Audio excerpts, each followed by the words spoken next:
We are now joined by Corey Winkoff of FLG Lacrosse. Corey, thank you for coming on today. Thank you for having me. It's May Madness over here on Long Island. The brackets are being finished up, and there's some interesting things happening. So it's a busy, crazy, happy, awesome time of the year for us. It is the best time for lacrosse right now. So let's Absolutely. talk bracketology for Long Island High School lacrosse. What do we need to know about the top boys teams moving into it?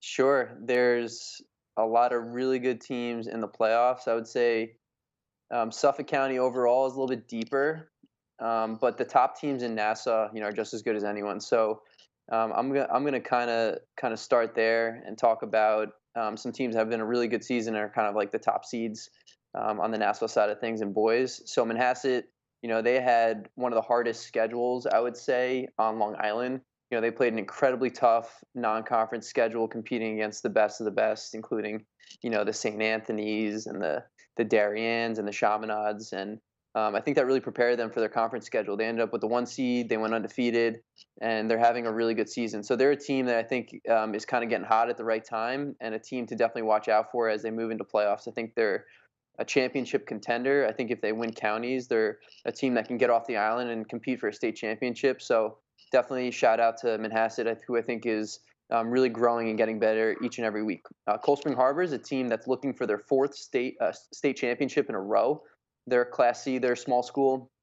So Manhasset's the B's, Cold Spring's the C's, and they're kind of in a rebuilding year. They've got a couple, senior leaders that have been doing a really nice job carrying this team through the regular season and allowing them to get the 1 seed, which they, have gotten for the last 3 years, and also, like I mentioned, that state championship. But I think, they're gonna have a tough road ahead. They got to, one, get out of Nassau County with a county championship, and two, they might face one of the better teams on the island in Islip or Mount Sinai, I would think, on the Suffolk side of things in the Long Island Championship. So they've been having a nice year, even though it is a rebuilding year, but they're going to have a tough road ahead. Massapequa, they got the 1 seed again, and the reason that's so impressive is because they lost their two best defensemen, guy going to Duke in Brower and Hawthorne, who's going to Notre Dame. So Brower's out for the season. Hawthorne, he's been banged up. So the fact that they were able to kind of go undefeated in conference and move into the playoffs with that 1 seed is really impressive, losing some of their best defensemen there. So, that's kind of everything on the Nassau side. I do want to mention Oyster Bay is a D school, so that's a really, really small school, and they kind of have a trip automatically to Long Island Championship. But this is a really good team. Like, I watched them play against a solid St. Dominic's team earlier, and they play really hard. They're not very deep. They play like 10 guys, don't really have any subs. But, they got some really good pieces, and they're really well coached. Brian Soper does a really nice job with this group. So I always like to give a shout out to those small schools because they got some great players, and there's some smaller programs that do a really nice job. So that's kind of the boys' side of things on Nassau. And then in Suffolk, Islip, I just think they're one of the better teams on the island. Always like to talk about them and have them be a favorite. Harborfield, they got a 1 seed on the boys' side of things in Suffolk County, and the Bees, which is kind of like your mid-level schools, and then Ward Melville. They're always at the top, it seems, around this time of the year as your big school, the A school in Suffolk County. All right, so you mentioned Manhasset's boys program, but it seems like their girls are also in the top. What can we look forward to seeing with the Lady Laxers of Long Island?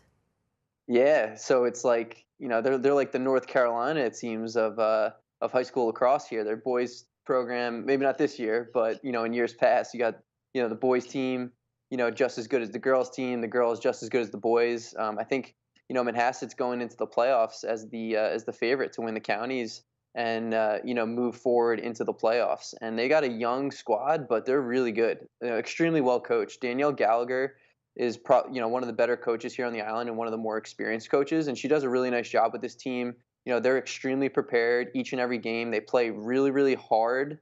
They play the game the right way. They play unselfish, and it doesn't look like they ever take a playoff. So they're a team that I think going into the playoffs has to be a favorite just because of how prepared they are and how well they play as a group. So that's definitely a team to watch. Cold Spring is another one, in the C's, and I think they can make a run and win their first ever state championship. So they've made it and won the county championship, but to win a state championship similar to how the boys have done over the last few years is something that I think is achievable this year for Cold Spring Harbor. I'm really impressed by their play.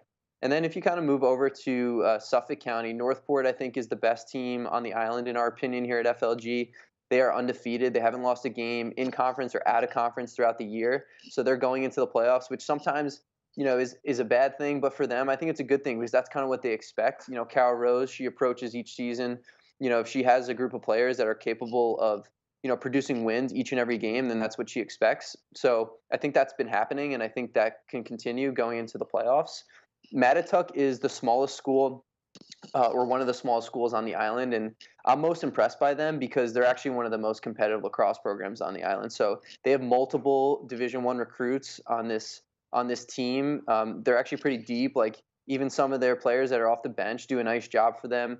And Coach Mullen, he's done an incredible job. Like just putting the pieces together and building up a program in such a small school district. So it's really cool to see them, in the D's probably, win a Suffolk County championship and move into states. So team to look out for sure. And then, typically we see Mount Sinai as the 1 seed for the small schools in Suffolk County on Long Island in the playoffs this time of the year. But because Bayport Blue Point beat them in the regular season, they are now the 1 seed. So Coach Gick has his team playing at an extremely high level, and they're now the favorites and have a target on their back, which I don't know if they're typically used to. So that could play into their favor, or it could not.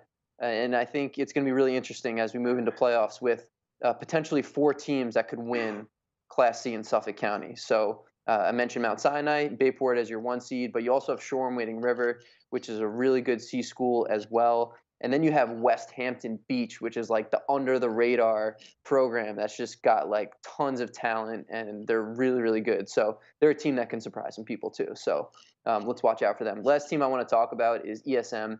They're going into the playoffs as the 2 seed, a team that was probably a favorite to not only, I think win counties and potentially a state championship, but I think they're one of the better teams on the island. So they lost and got upset by West Babb early in the year. So they're now the 2 seed, but I think they're just going to come to the playoffs like all fired up. Coach Becky Thorne, she's an incredible coach, one of the best on the island and that I've seen in general. So I have no doubt they're going to probably be super prepared and be successful as they move into the playoffs. So shout out to ESM, and I think they're going to make a run for sure as we kind of move into early June. That is some good stuff. Is there anything else that we need to know about this bracket? I think so. I would definitely check out our Instagram at FLGLAX, because what we're doing is as the brackets come out complete. So you're talking about your 1 seed all the way down to potentially there's 12 teams in certain classes that make the playoffs. Be sure to follow us because we're going to post exactly who is playing who. We're going to post where the games are, when the games are. We're going to post, who we feel as though might be some of your favorites, and we're also going to post some. We're going to post some of the top players that have done a great job this season. So, besides, listening to this and hearing about some of the great programs around the island, definitely tune into our Instagram page at FLGLAX because you'll see everything right there in front of you in a nice, clear-cut way. All right, Corey, thank you so much for joining us. It's been a pleasure. We'll see you next week. All right, I look forward to it, and enjoy the weekend. Awesome. You too, Corey. Thank you. Thank you.